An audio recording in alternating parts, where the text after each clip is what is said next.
Hola y bienvenidos a Cómo molan los cómics. Yo soy JM y hoy vamos a hacer un vídeo muy especial. Vamos a hablar de Stan Lee.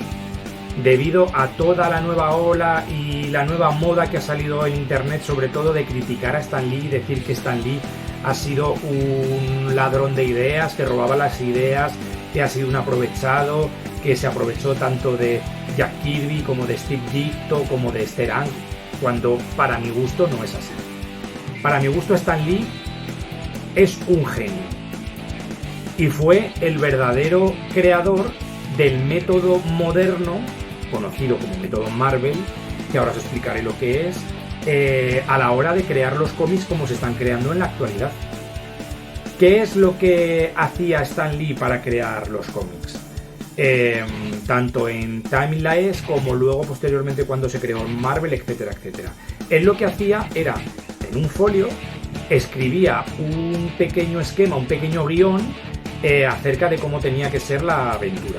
Por ejemplo, cogía y escribía, pues, yo qué sé, Peter Parker está en la universidad y de repente la universidad es atacada por un villano que vuela en forma de... que tiene un traje como un buitre y tal, y escribía pues lo que era un guión de un folio o algo así.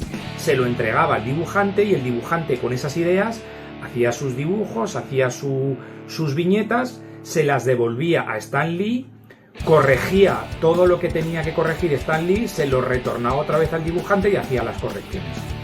De hecho, Stan Lee era un obsesionado por las correcciones, porque él corregía un montón para que todo cuadrase, para que todo quedase bien y para que todo tuviera un contexto pues lo más coherente posible.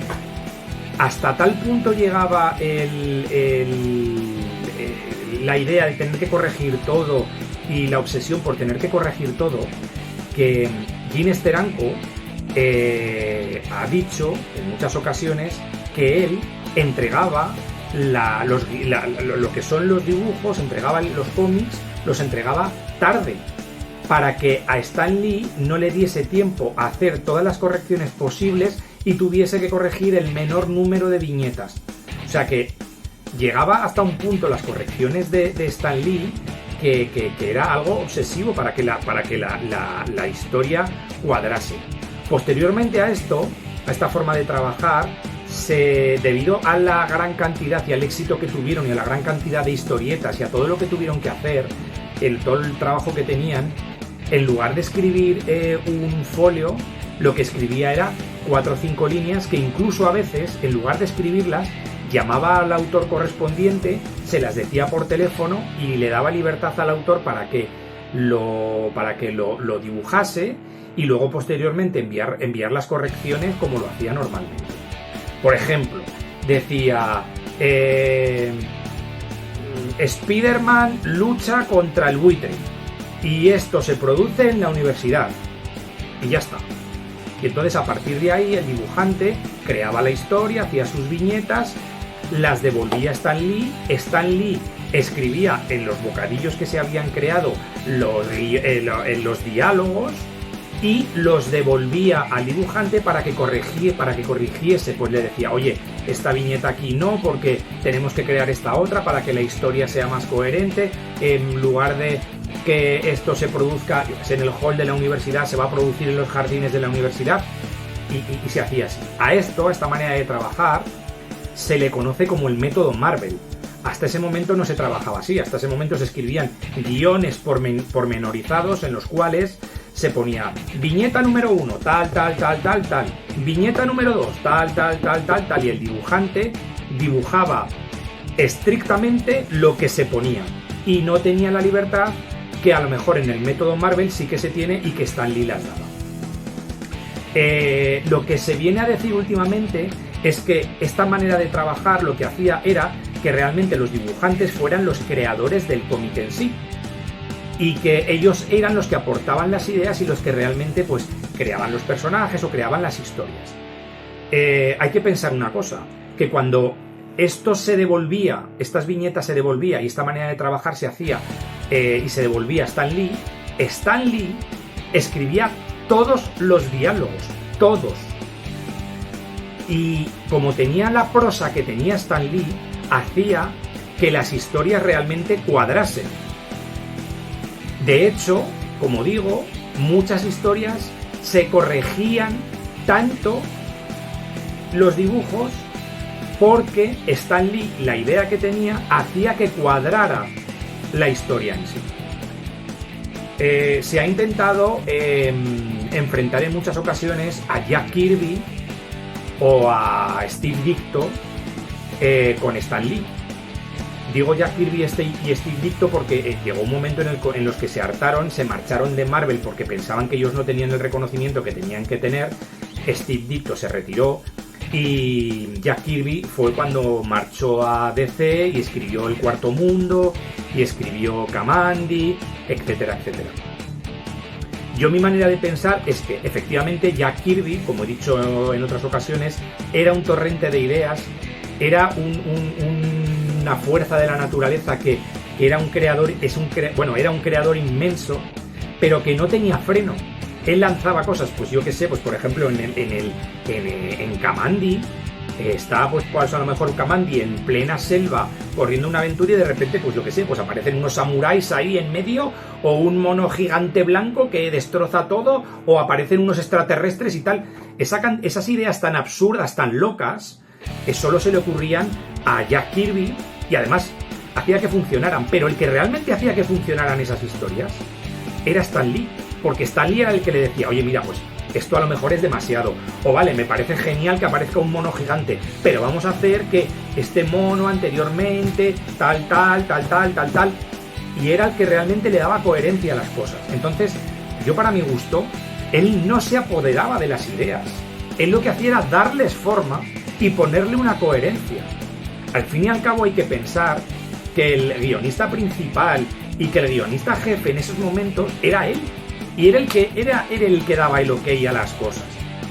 Como sufrió en su momento antes de ser jefe de Marvel, cuando por ejemplo presentó Spider-Man, que al principio Spider-Man le dijeron que ni de coña eso podía ser un personaje que donde iba con un joven que de repente le picara una araña y pudiera subir las paredes y tuviera super fuerza y que además en su vida normal era un nerd y que no le hacía caso a nadie.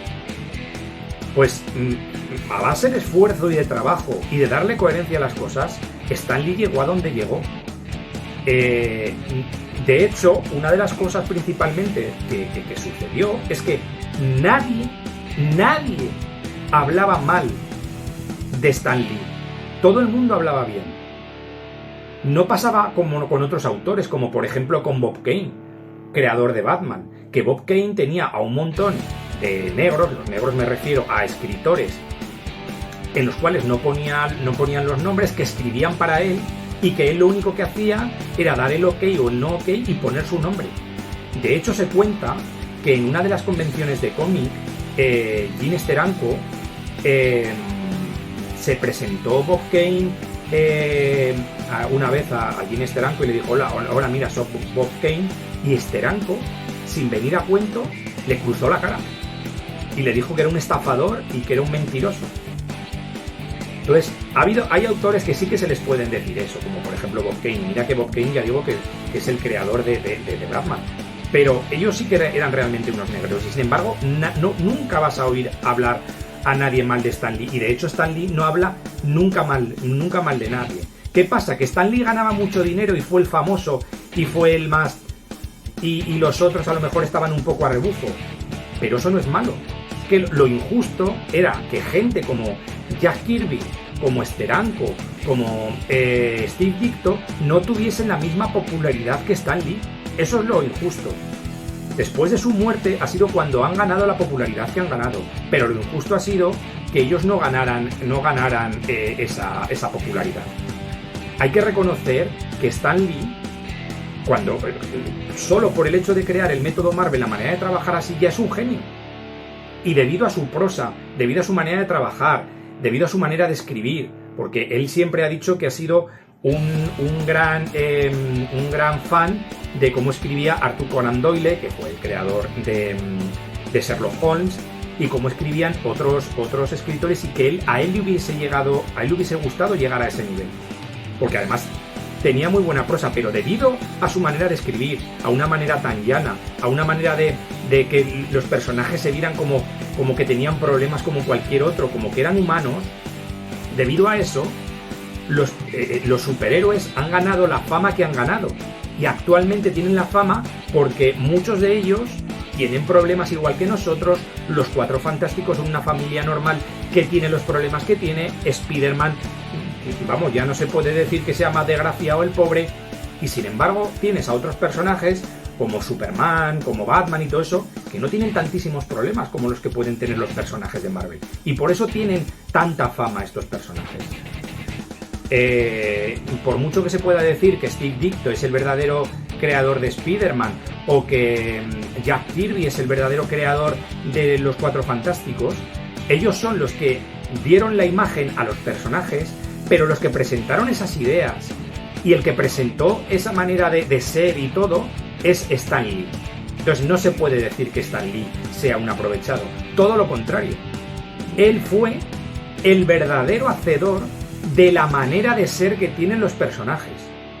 Y efectivamente, Stan Lee no es el único creador de los personajes. En conjunción con otros, como ya digo, Jack Kirby, Steranko, pues no sé, Steve Ditko, John Romita. Debido a su manera de trabajar con ellos, los personajes son como son. Y no hay que decir que Stan Lee es un aprovechado, todo lo contrario. Hay que decir que era un tío que trabajaba genial con los dibujantes y que gracias a las ideas que proporcionaba Stan Lee y a lo que hacían los dibujantes, con el método Marvel que se creó, los personajes tienen la fama que tienen actualmente. Bueno, esa es mi opinión. Ya sé que os he soltado una chapa hoy en este vídeo, pero quería dar mi opinión sobre pues toda esta corriente que la veo injusta de decir que Stan Lee es un aprovechado. Bueno, pues este ha sido el cómo molan los cómics de hoy. Espero que os haya gustado el vídeo. Como siempre os digo, suscribiros, que esto es gratis, que yo lo hago por afición. Leed mucho, pasarlo muy bien leyendo y hasta el próximo cómo molan los cómics.